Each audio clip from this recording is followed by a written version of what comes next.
can't recall if I made these particle dynamics. Maybe, maybe not.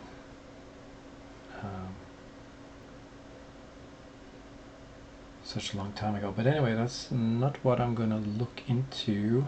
I'm going to look at HyperVoxels because I kind of like found this to be kind of cool.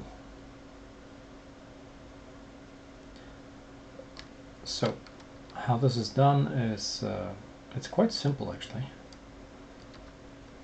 What's done here is you have the source, which is bubbles, and that's it.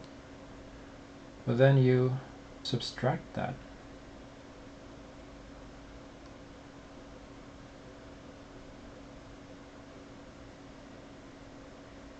Using this one. Yeah, it's a bit, it doesn't always show you.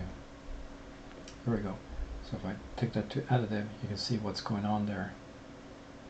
And if I activate this one as well,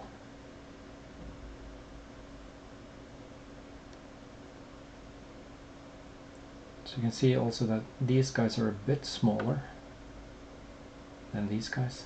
So there's a slight change there. So it's a Boolean. That's what it is really. It's a Boolean with HyperVoxels. So I'll just set this to negative, and then we get something cool, something funky. That's all really. That's all I wanted to show you. So I'm going to share that scene. And of course,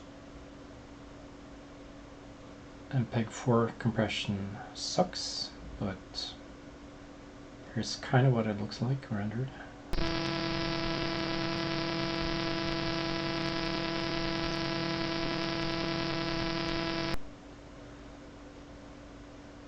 So just adding some Corona filter to that.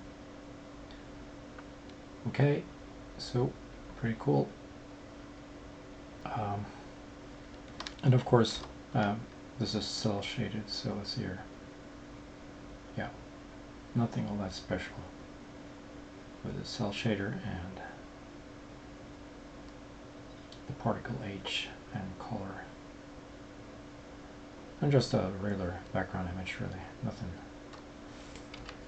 Nothing fancy in regards to that. So that's it.